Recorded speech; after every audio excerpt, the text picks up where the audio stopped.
Welcome back everybody, it's been some time. Today I bring you my 80th anniversary D-Day diorama. Now before we get into the video, remember to check out my website as it shows off my services, past commissions and personal works, and plus a nice little hub of all of my model videos that I've uploaded so far. Anyways, today it's, as mentioned, a D-Day diorama. I am using the D-Day starter set by Heller. The Sherman was quite nice.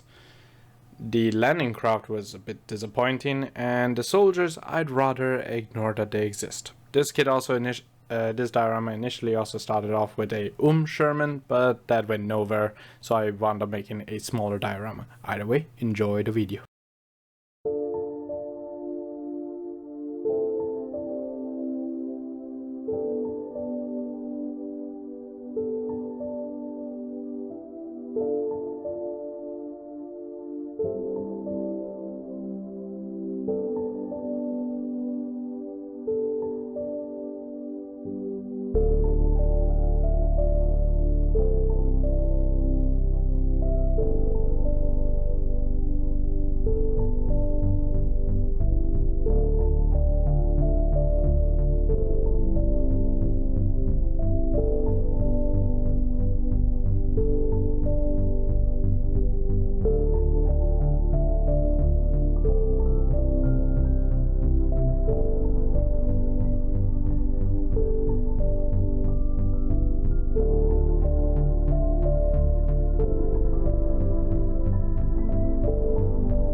Oh boy, the string. So the kit comes with a string for the cabling of the landing craft. Now the big issue is the instructions. The instructions really do not want to tell you how to use this, as they split it up into string A and string B. However, they never show it as being a separate thing, so for quite a while I tried to figure out where one began and one end. I thought it was two ends of the same string, but the whole landing craft instructions has this issue. For example, it comes with decorations for the diorama, but it's so poorly explained that I didn't figure out how to make the tank traps or this other wooden trap that is for the D-Day diorama. So yeah, just a little warning that comes with the Heller kit.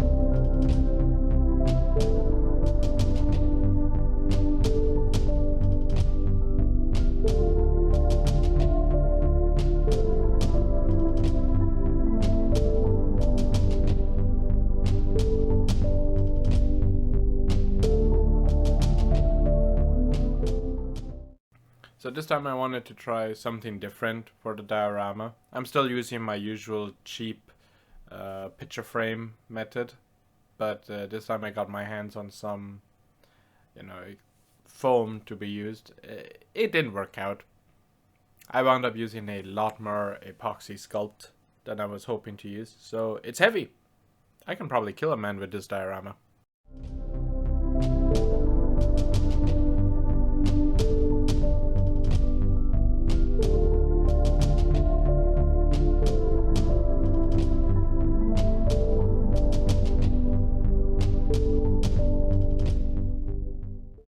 So yeah, I had wound up using some foil and, little bits and pieces of scrap foam to try to fill it out. The initial plan was to have something for whatever I'm gonna do in the future to grab onto, and it kind of worked out.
So yeah, this diorama from the very beginning was planned out to be solid water, not resin water. I have very little experience with resin, let alone pouring resin, and this was a complete field that I wasn't uncomfortable with. Besides, I wanted to try out how sculpting water would look and how painting water. That was one of the few things that I wanted to try new with this diorama. First was, of course, sculpting and painting water, and secondly was flame effects. And I think both came out generally okay.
I wasn't all too happy with the final sculpt of the water. As you may have noticed, I tried to sand it out, smooth it out so it would be easier to make water effects on it. So I decided to use milliput turquoise, I think it was, to fill out the gaps and try to get a smoother finish, which overall I think I succeeded at.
So, one thing I never understood that people complain about has to do with rubber tracks, like you're not able to get a realistic sag in them. I think it's more a matter of perspective and rather the methods you use. Like for example, here I'm just simply using some glue to hold the tracks down, and honestly a universal hobby glue works out quite well, and some toothpicks to just give the sag, and I think it came out quite well. For larger scale models, I just wound up using tin foil. It's all a matter of being patient.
So this is gonna seem a bit stupid.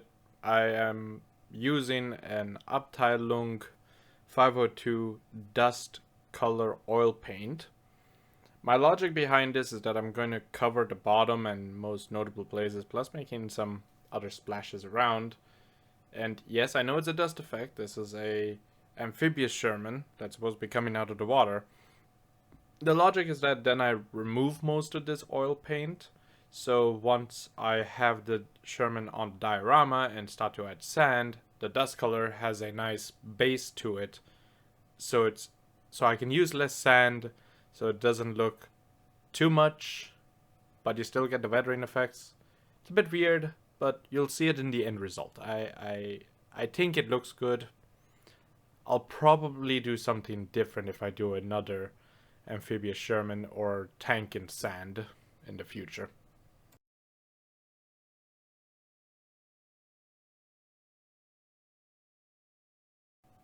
So I don't know what's going on at Heller, but the landing craft and the instructions and the landing craft that I wound up building are two different landing crafts. We're not talking about like one is the transport variant for vehicles and the other one is for troops. I mean, as in they are supposed to be the same vehicle, but they're two different designs, I think. First off, the panel lines on the model do not match up with what's in the instructions. I found this out when I was trying to apply decals because, well, the panel lines were completely different. I couldn't line them up. And then secondly, the rear deck behind the machine guns is also completely different. So it gives this weird look to the decals of the ship number because they're going over these hatches, which according to the instructions, first off, the decals should be smaller and those hatches are not there. So yeah, little warning if you try to make this set. The instructions are a bit weird with the ship.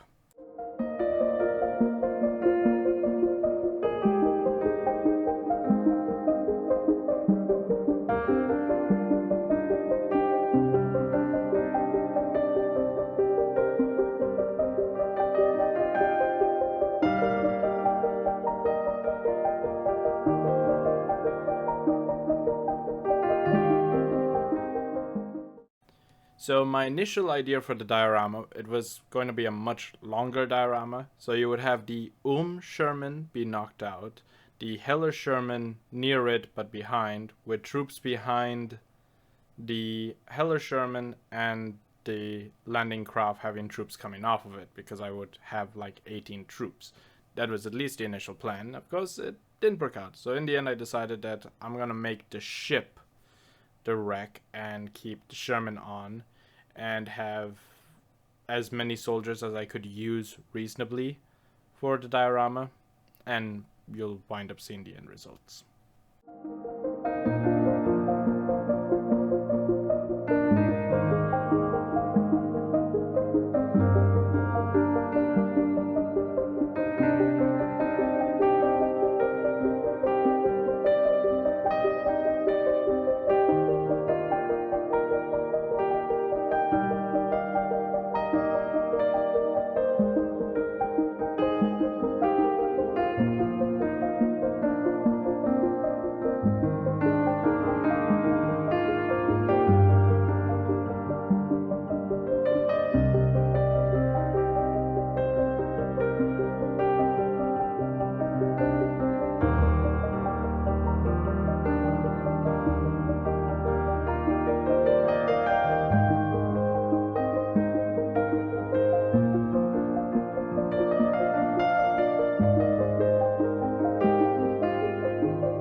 So we have finally come to the crew slash soldiers of this kit.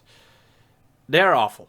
Their design looks like they're from the 50s, you know, where it's just a vague shape of a soldier and whatever equipment they're using.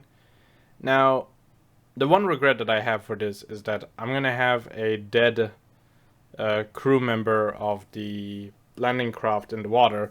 Now, I did not really make any place for him, so from the side, he does look like he's heavily just above the water, like the water is a solid surface. But from other angles, it works. I mean, that's something for me to learn for the next time I try to do something like this with water. You know, lesson learned. Continue on.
So, one of my big fears when doing this diorama was whether or not I was going to get the water to look good. I'm definitely far off from anything fantastic, I would rather say. I would say decent.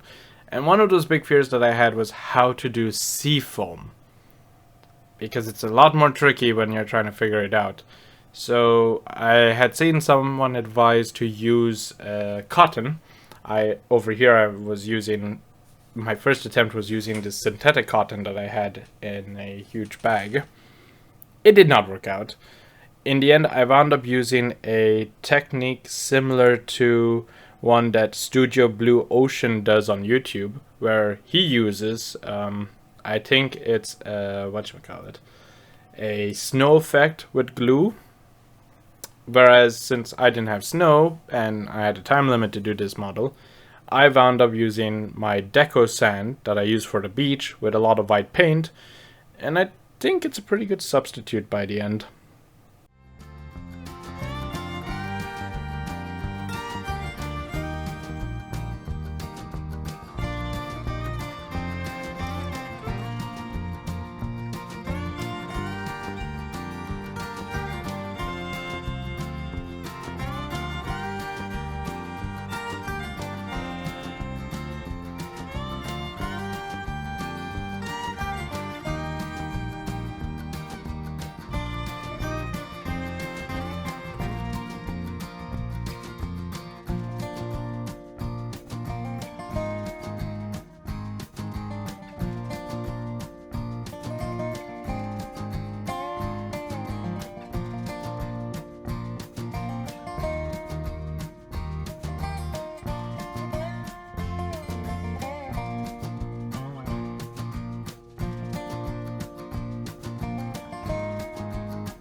So finally we get to the other thing that I was scared of experimenting with, which is fire effects. As mentioned, the landing craft is going to be a wreck, but I want it to be a fiery wreck. So where I think the engine is going to be, because it has this huge box-like extension over here, I add the wire, and I wound up using a lot of the synthetic cotton.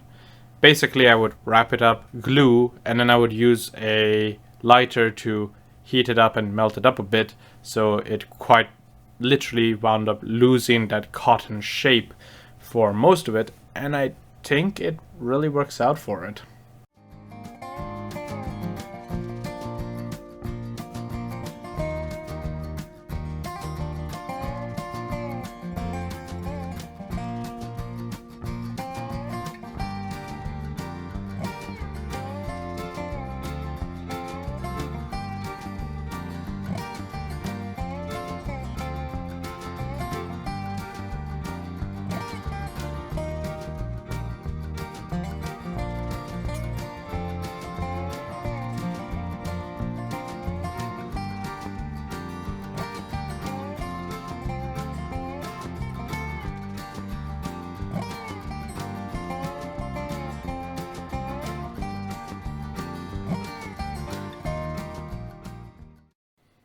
So painting the fire was definitely something different. 40k tutorials are great for this. What I wound up doing was I painted the bottom yellow, painted the top red, waited for those two to dry, then made an orange mix and blended those two together. And the black smoke definitely helped sell the image of it being a proper flame. Yeah, and also on the side I had wound up painting two more additional figures. Decided to keep these guys alive, making a little story of one soldier crawling on the ground and his buddy providing cover fire for him from the... I think that's also a form of tank trap.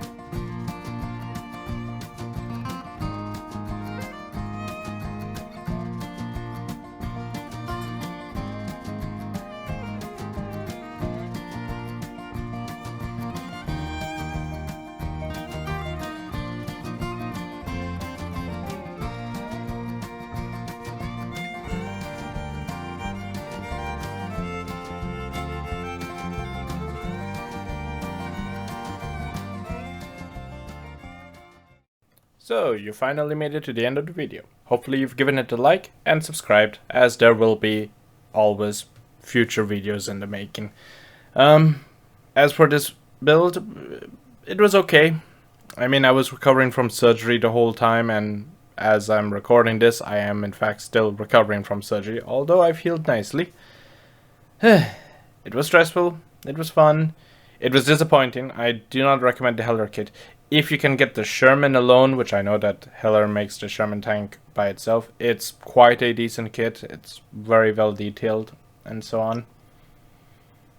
The boat and the crew were disappointing. When I was making this diorama, some people have asked why don't you just replace the boat and crew.